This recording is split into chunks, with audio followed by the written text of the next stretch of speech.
Hey guys, thanks so much for clicking on an episode of Side Flick. My name is Chris. We got a lot of juicy movie news to discuss here today. Some of the stories we're going to be talking about here is Spider-Man No Way Home director Jon Watts producing the next Final Destination movie. We got Disney Plus trying to go ahead and cash in on some of the movies from your childhood, including The Santa Claus and Real Steel. Some updates with the Batgirl movie because we have some cool set photos letting us know not everything from the Snyderverse might be deleted. That along with so much more, so you guys already know the drills. Leave me your opinions down below with everything we discuss here today. I always love hearing what you love, what you hated. You guys make these side flicks worth it. And for those of you who are wondering, yes, I will be posting my Scream spoiler review most likely later tonight. And don't worry, if you haven't seen the movie yet, I will not post anything spoilerish in the title or thumbnail. But with that out of the way, let's go ahead and dive into our first movie news story here today that actually got me pretty pumped up, and that's talks about the latest Final Destination movie. Now, a little bit of history involved with this film because we have actually known that there is a new Final Destination movie that was supposed to be coming a long time ago. Originally, it was like 2 years ago they announced that a couple of writers who worked on the Saw movies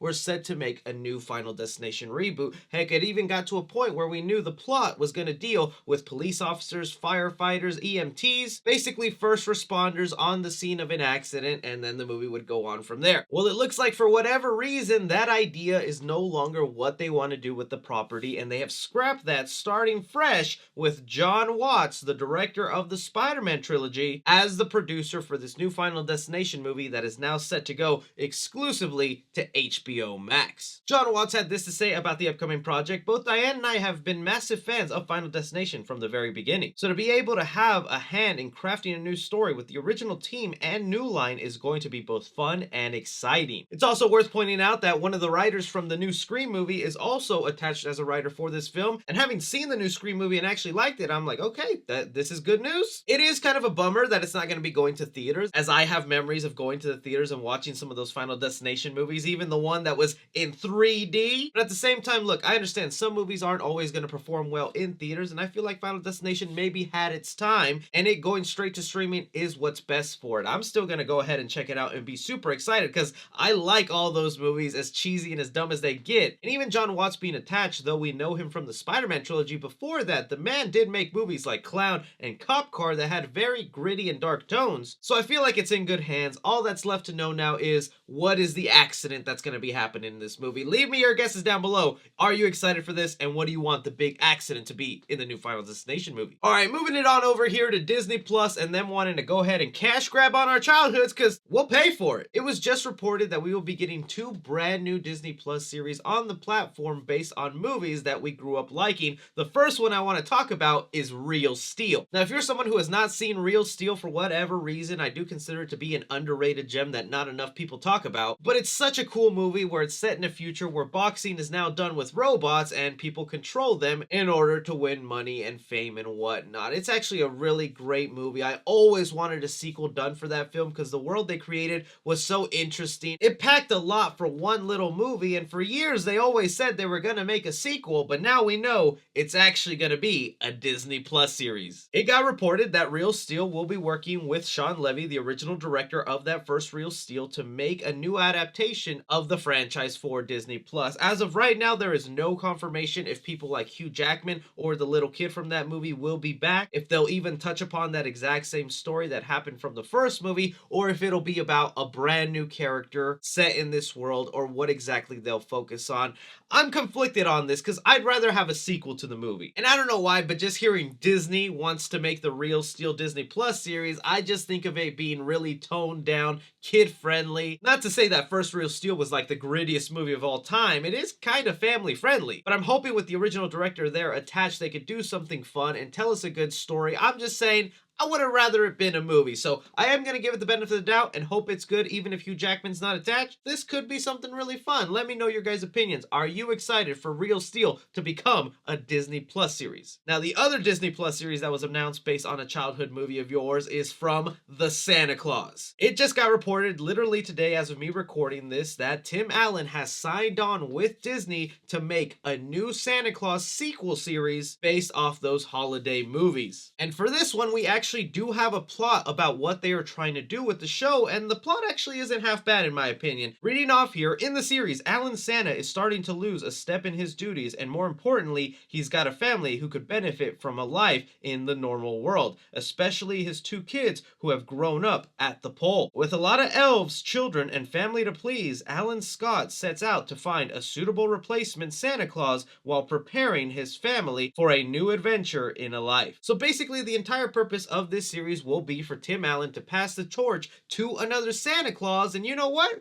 That's not a bad idea. My main issue with this is I like the Santa Claus movies, and they are fun for me to watch around the holiday season. And I'm sure Disney will drop this Disney Plus series around the holiday season like Christmas. But after that first year when the series is released, I don't think there's going to be very many people who are going to want to rewatch that series the same way they rewatch these Santa Claus movies over and over. I don't think watching an 8-episode show has that same feeling. In fact, I don't even know how I'm going to feel with every week there's a new Santa Claus episode. Am I really going to be invested all throughout December to see a new episode in that series? Either way, it seems kind of obvious what they're doing here because they are calling it a limited series. So this isn't something that could get a season 2 or season 3 and whatnot. It's a one and done deal.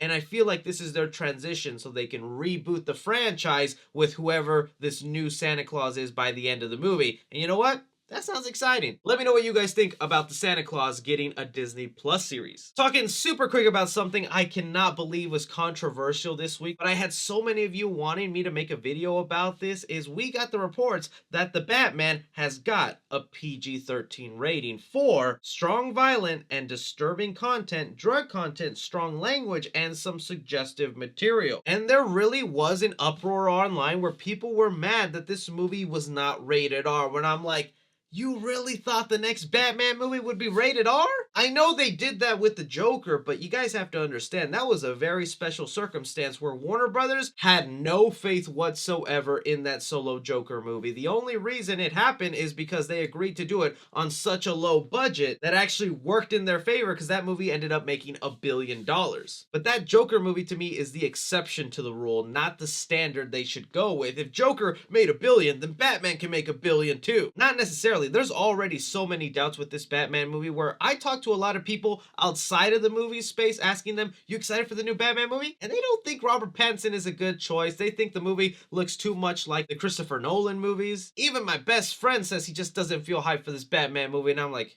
you're not my best friend then. And if you make it an R rating, that's already a lot less people that would go ahead and check out this movie. Also, the Batman is like the highest selling toy for Warner Brothers and DC. They're not gonna make a rated R movie and then go ahead and try and sell toys to kids. So last couple things I'll say about this, even though it's PG-13, I think it still looks very dark and gritty. I mean, I've seen what Matt Reeves can do with PG-13 in his Planet of the Apes series and Cloverfield that was PG-13. You can push the boundaries a lot here, and I'm sure that's what he's gonna do. So I feel like this was just a situation that people are going crazy for no reason. Eventually, I think maybe 10, 20 years we'll get a rated R Batman movie, but it'll be when superhero movies maybe just aren't that hyped anymore and people are excited for the Fortnite sequels or something. I don't know. Let me know what you guys think about Batman being PG-13 and people acting really upset that it wasn't rated R. All right, moving on to some updates with the Batgirl movie. Man, I did not think we would ever be talking about Batgirl as much as we have been lately. It has become one of the most intriguing DC Universe movies that I really want to see now. The heck, if I probably made my most anticipated list now, it would include Batgirl just because the possibility of Robin Dick Grayson showing up in this film. But we got in a lot of set photos as they're still currently filming over there in Glasgow. Some where we even get a looks at Batgirl's red hair, so it'll be nice to know that she'll be getting her comic accurate look. That seems pretty dope. No word yet on her Batsuit, Batmobile, or Batcycle. Hoping those photos surface sometime eventually, but some photos that are coming out that seem very interesting hint to a larger world. I do also want to let you guys know you can find all these photos at Batgirl Film. They have been the most organized with all the set photos and crediting the original photographer. So one set photo here gives us a look at the Wayne Technologies logo, which I think is different from what was already set up in the Snyderverse. But I guess now that makes sense since this is Michael Keaton's Bruce Wayne and his company. We also had a magazine newsstand that hinted to other things connected to Michael Keaton's Batman, like Vicky Vale, who was a character that showed up in his first Batman movie. One magazine cover showing off Black Canary, who is rumored to be part of this movie in some shape or form. Another one that has the Court of Owls, and seeming that in this universe, the Court of Owls